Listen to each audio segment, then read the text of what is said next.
first start with Rabbi Eliezer ben Holkinos. Rabbi Eliezer ben Holkinos wasn't exactly a ben Torah when he was a child.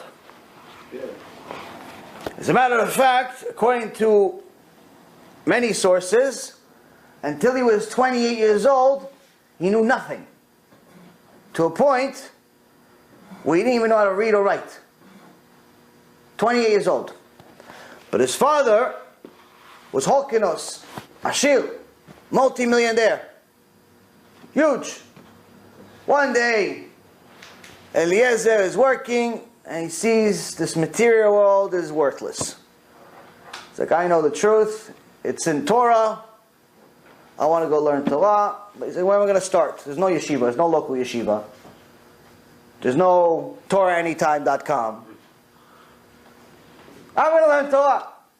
So he starts crying, miskin. Holkinos, his father, the millionaire, sees him. He goes, well, what happened? What, is this job that I gave you too difficult? Okay, go to the next department. It's a little easier. He goes to the next department. The next day, his father sees him crying again. Why? This work is also difficult for you? Go to the next department. It's even easier. The next day, he's crying again. No, what happened? The work is so difficult? He goes, no, Abba. I have to tell you something. I've decided I'm going to learn Torah.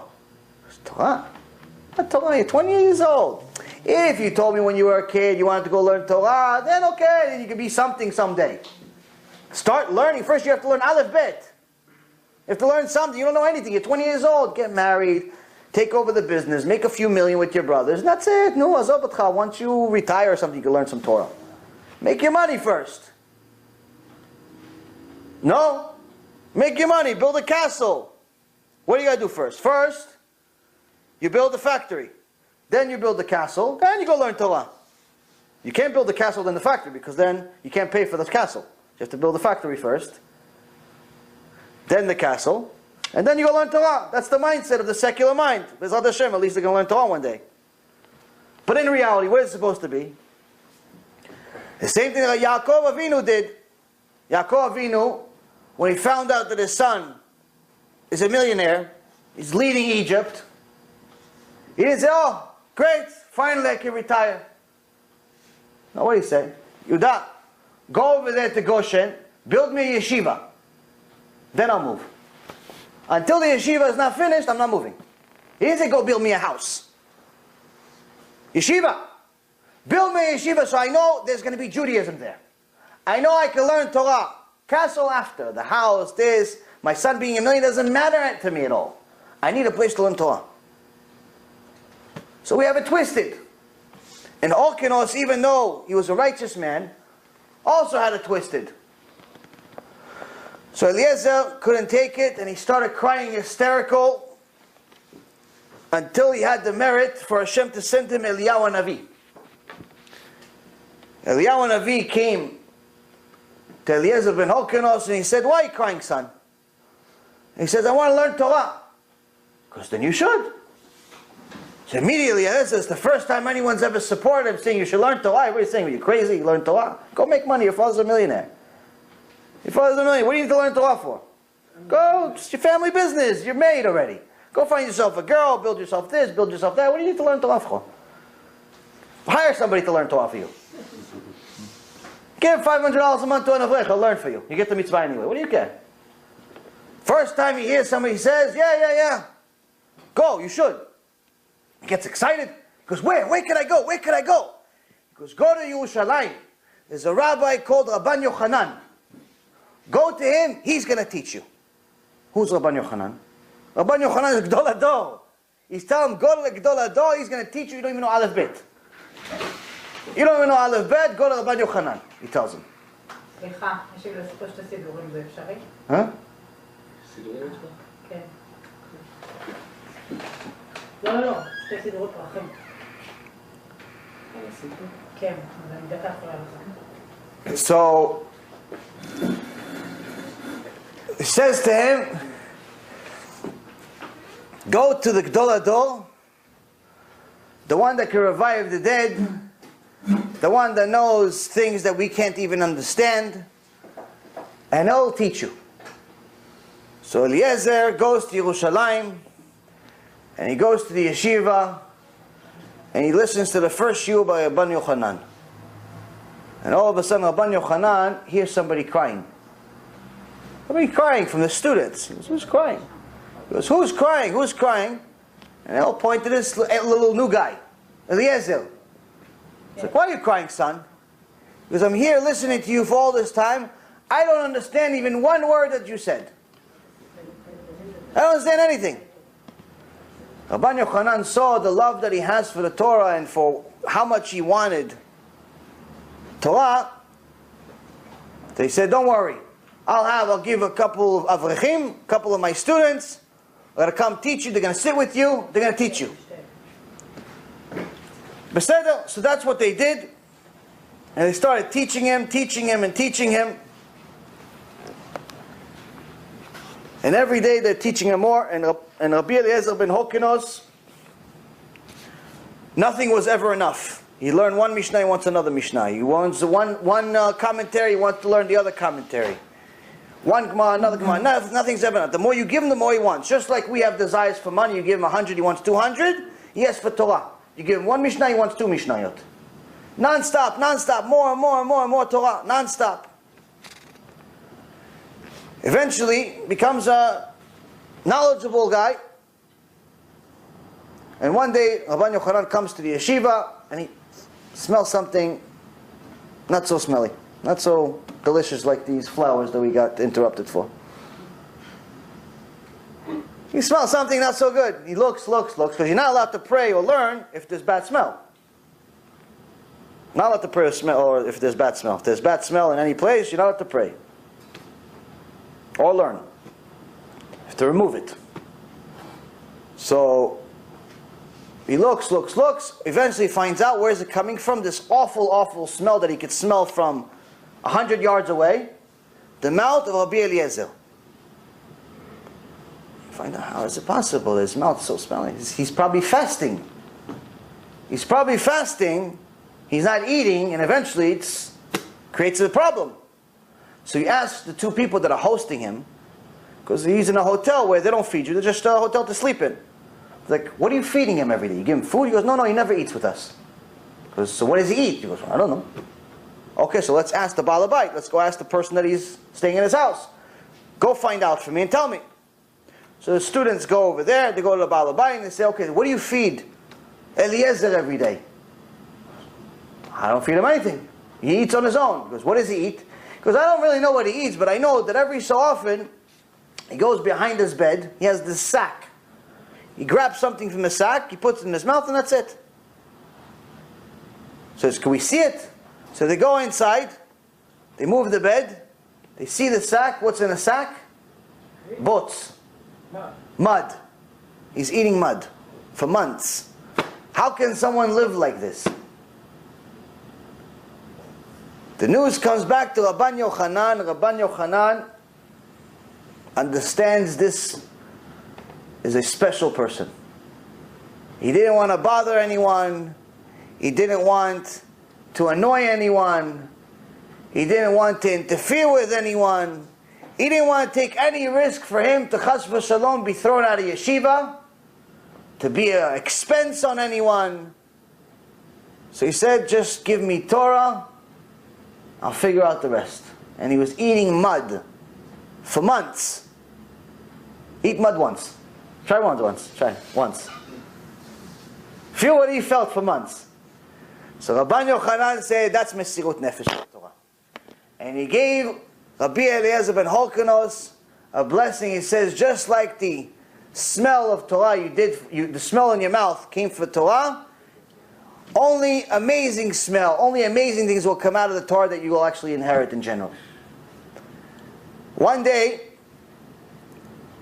during the Chol HaMoed of Pesach, Rabbi Yochanan invited a lot of gvirim, a lot of people, a lot of rabbis to give, to celebrate.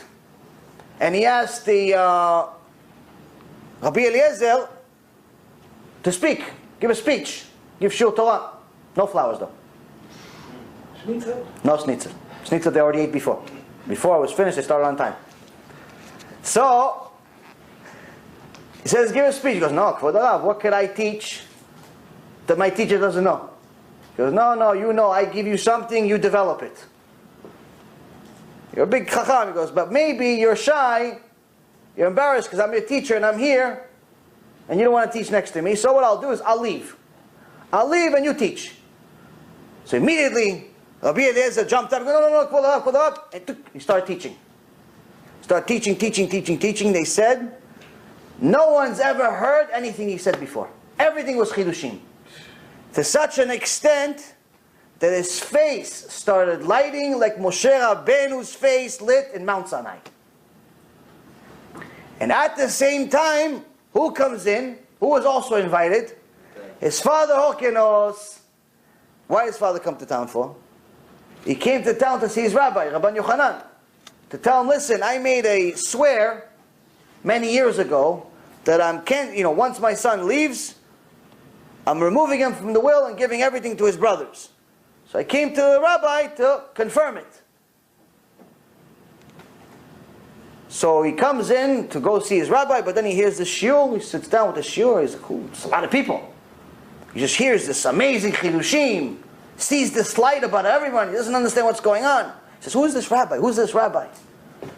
It's Eliezer. He's like, Eliezer who? Who's his father? He goes, Eliezer ben Hokinos. Huh? He goes, Eliezer ben Hokinos, me? It's my son? He goes, sees his son. Be the Moshe Rabbeinu of his generation. And he goes to Rabban Yochanan and he says, I came here for one reason, but now I want the opposite. I want to take everything away from my other sons and give everything to him. And Rabbi Eliezer says to his father, Abba, if I wanted money from you, I would have stayed home. All I want is Torah. So the most I could agree to take, not I want. Most I agree to take, you want to give me, most I agree to take, just my share. Give the rest to the brothers. He didn't agree to take 1 penny more. Why didn't he agree to take 1 penny more? Because he knew something we're trying to get to know. What did he know? He knew that material, money, clothing, all the shtuyot that's in this world is literally shtuyot. It's meaningless. He knew what's really valuable, and he had it. So that's Rabbi Eliezer ben Hokinos. Now, Rabbi Eliezer ben Hokinos also had some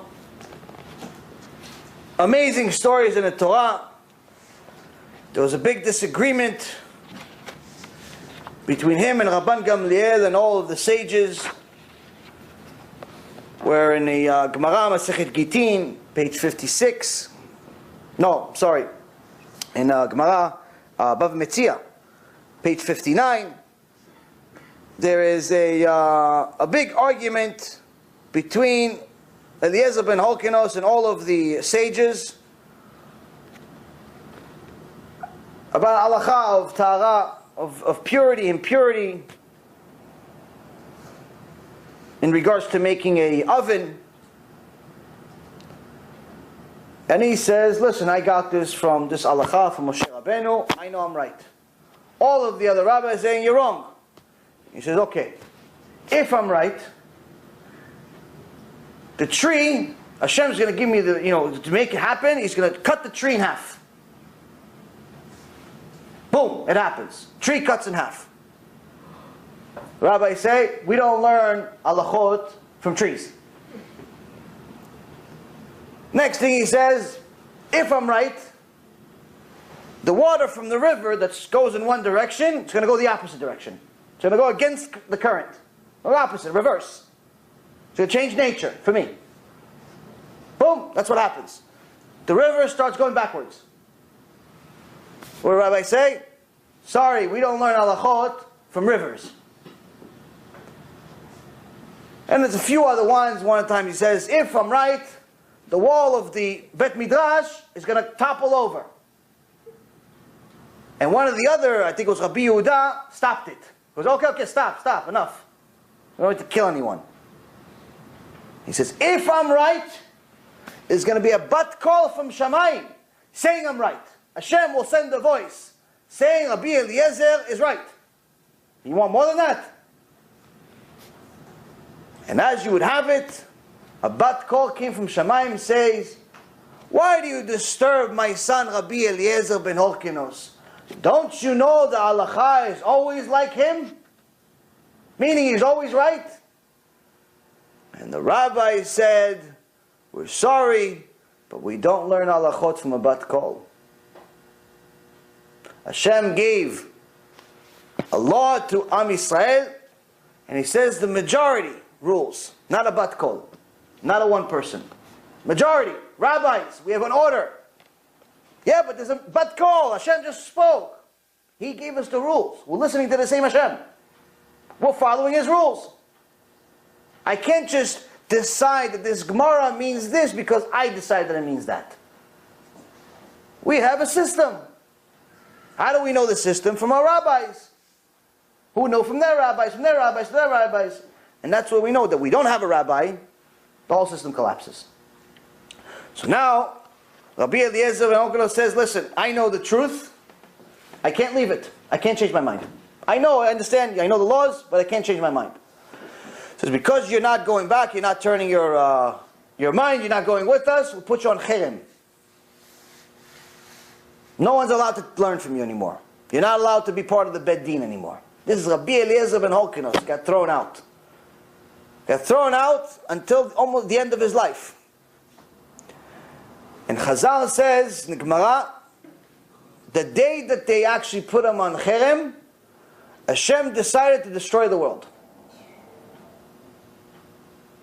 And the whole ocean started rocking. Hashem Mamash was starting to destroy the world. Until Rabban Gamliel said, Hashem, you know I didn't do this for my honor. It is for your honor. You gave us rules. It's your rules. You said the sages have to decide. And that's what we're doing. I know it hurts, but I had to throw him out. Why? Because he would teach people the opposite. If one person teaches the opposite, they're going to say maybe everything else is the opposite. Becomes Chilul Hashem. And Hashem quieted the world. But to show you how big Rabbi Eliezer ben Horkinos was, Hashem wanted to destroy the world for him. At the end of his life, Rabbi Akiva, which was one of his students, came to him and he was very upset at Rabbi Akiva. That he didn't come visit him all these years. He said, you are going to die a very strange death. Told Rabbi Akiva. He predicted that he's going to die a very, very unusual death, and that's exactly what happened to Rabbi Akiva and all of the other students that he talked about. But he said, okay, I understand you're upset at me because I didn't come learn from you. I wish I would have come learn from you, but teach me something now. He started teaching him some stuff. In a matter of a few moments, he taught him apparently more Torah than we have in this world. But one of the things that he said, you think this is a lot of Torah? What I taught you is not even a drop of water of what I know. And what I know is all of the ocean is ink. And all of the trees were pens. And all of the land was paper. It wouldn't be enough to write down all the knowledge that I know. And all of the knowledge that I know, it's not even like a dog that licks water from an ocean in comparison to my teachers, Rabban Yochanan. So this is the people we're dealing with here. To us, it's not even people, B'chal. This is angels. This is not normal.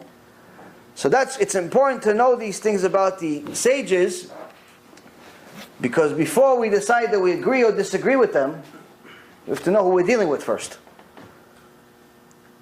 Now, Rabbi Eliezer ben Horkinos said a few things that were very famous.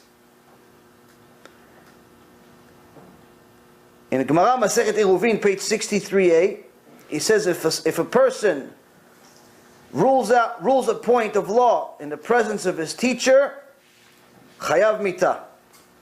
Someone that says a law, somebody asks you, what's the halacha for kosher or something? And your rabbi is next to you. Rabbi's next to you, but somebody asks, what's the halacha for this? You answer instead of your rabbi, chayav mita, death penalty. Disrespecting the rabbi. You could ask the rabbi for permission if the rabbi didn't answer. But until the rabbi answers or gives you permission, not allowed to say halacha in front of your rabbi. Now, if I told you this in the beginning of the shiur, instead of after I just told you who Rabbi Eliezer ben Holkinos was, it'd be a little different. Tell you this guy, it's like, hey, relax with your little rules. Okay, I can say halacha just like my rabbi can. He read the same book. He read the same book. He read Rambam, I read Rambam. He read Shulchan Aruch, I read Shulchan Aruch. Why can't I say it in front of my rabbi? What's the big deal? What, is he a big head? He's arrogant? Didn't you say arrogance is not good? Didn't you say Moshe Rabbeinu was anav, was humble? No, it's a rule. Halacha. Next. He said in Gemara Masechet Sotah, page 48b, a person who has bread today, but still asks, what am I going to eat tomorrow? He says, that person has no emunah. No emunah. Why no emunah? Because he's wondering, what is he going to eat tomorrow? Why does he have no emunah if he's asking, where's my bread going to come tomorrow? Because if, obviously, Hashem cared enough for you to have food today, then you already see that Hashem runs the world. How could you be so ungrateful to at least not thank Him and believe in Him, at least until tomorrow? He's not telling you believe in Him next week, next year, next month, or for your kid's wedding. He's saying you got bread today. You can't believe in Hashem until tomorrow. You have no emunah. You just got your paycheck, you're already worrying about the bills for next month? Why? Hashem gave you this month, we'll give you next month. How is He going to give it to you? Who knows? It's His business. It's not your business. It's His business how He's going to give you. This is one of the main things we're all lacking. We're all lacking emunah in Hashem. We're all constantly questioning Hashem. How are you going to do this? How are you going to do this? How are you going to do this? How are you going to do this? Hashem, I don't have a job, so I'm going to make money. Hashem, I don't have any customers, so I'm going to get money. Hashem, I don't have this, so I'm going to do this. You constantly ask Hashem, how? Instead of focusing on what you need to do, you're focusing on what He needs to do. And if you're so busy doing Hashem's job, who's doing your job? If you're so busy trying to figure out how is Hashem going to do all these things, how are you going to have any time to actually do the things that will lead Hashem to do them?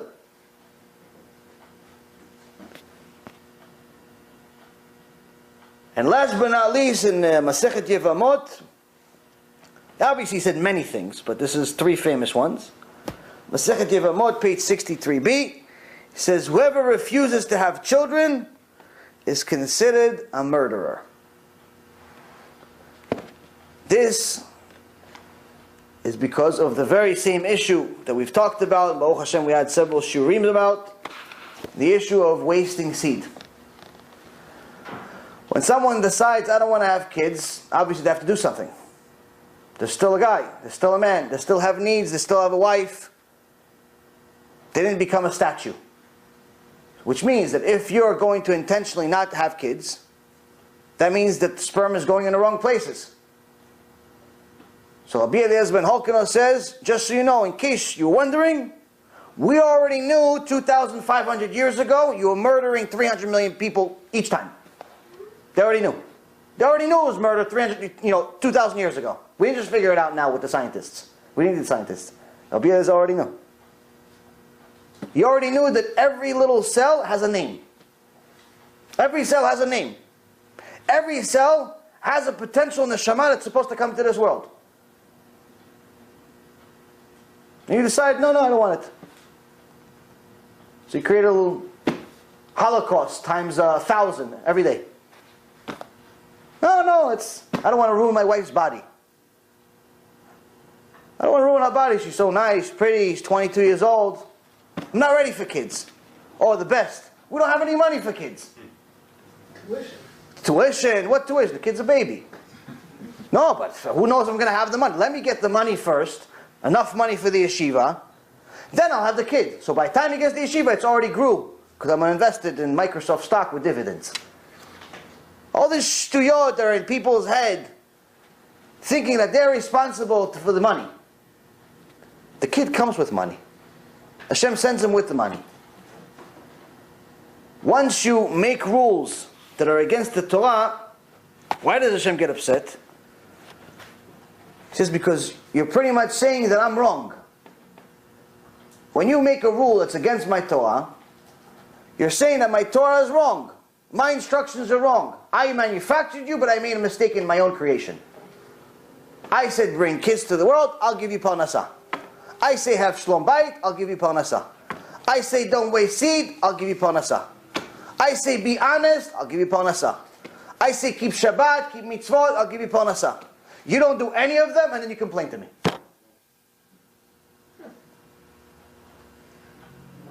And on top of that, you want to blackmail me. You say, no, Hashem, first give me the parnasah, then I'll do it.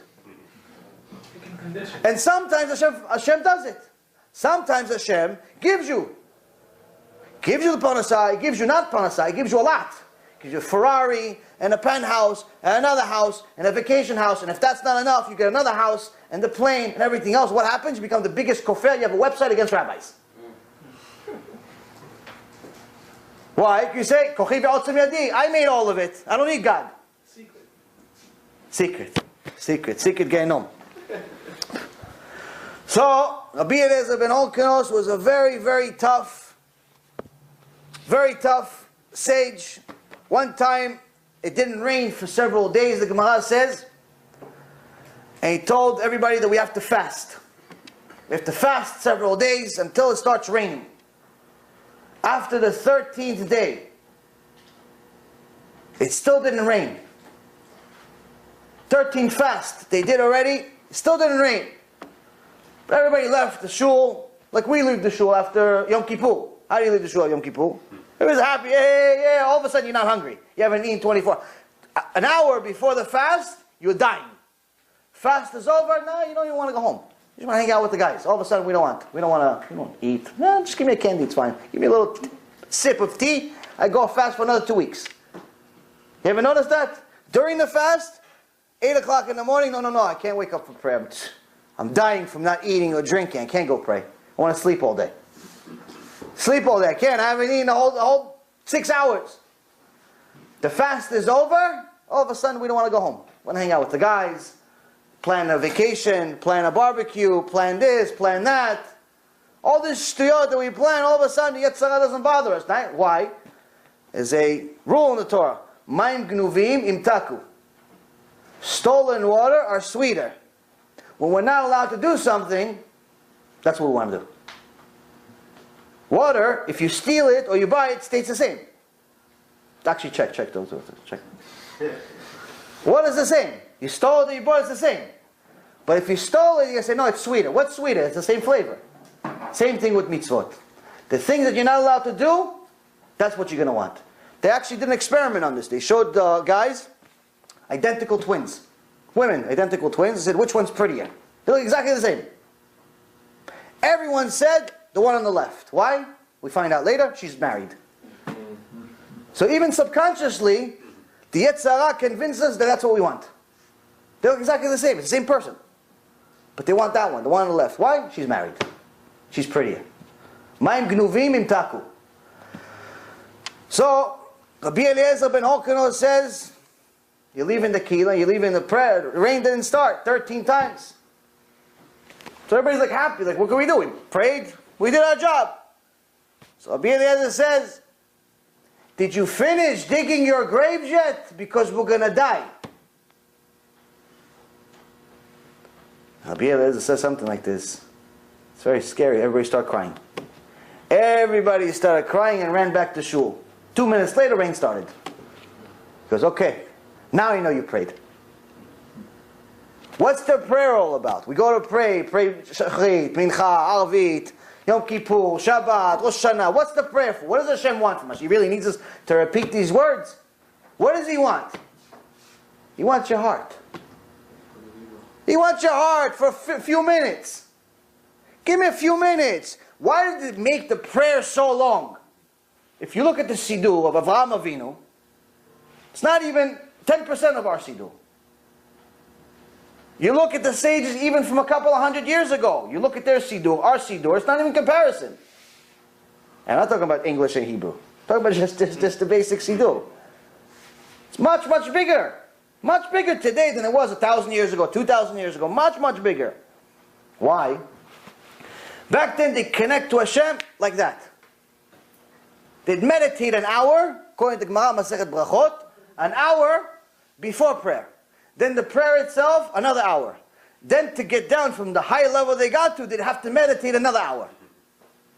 So Chazal asks, when they have time to study Torah, they're praying 9 hours a day. They say, answer, Alvay Adam itpalel tamid. Hashem wishes that a person will pray all day. 24 hours a day. Hitbodedut. So, but even that, you need to know how to do it, and it also has to come along with a lot of Torah. You can't just go into the middle of the woods, smoke weed, and think it's Hitbodedut. We have to be serious with Hitbodedut. You tell most people Hitbodedut, they're like, oh yeah, the Ben Ish Chai, Chazon Ish, and Baal Shem Tov all were smoking weed together. No, they weren't. They were all tzaddikim, they all did mitzvot, they all knew the entire Shulchan Aruch, they all fulfilled the entire Shulchan Aruch, and then the Hitbodedut was part of what they were doing. In today's world, you have to explain these things. You throw words at people, people say, okay, so I can just go to the woods and hang out with my friends with ecstasy, and say I'm close to Hashem. People will give you all types of reasons, all types of things. All types of things. People will make, what I never heard that. What, they don't do that in all these places, they go to graves. They go to graves once a year. What, are they all tzaddikim over there? No, a lot of people do shtiyot over there. A lot of people do shtiyot.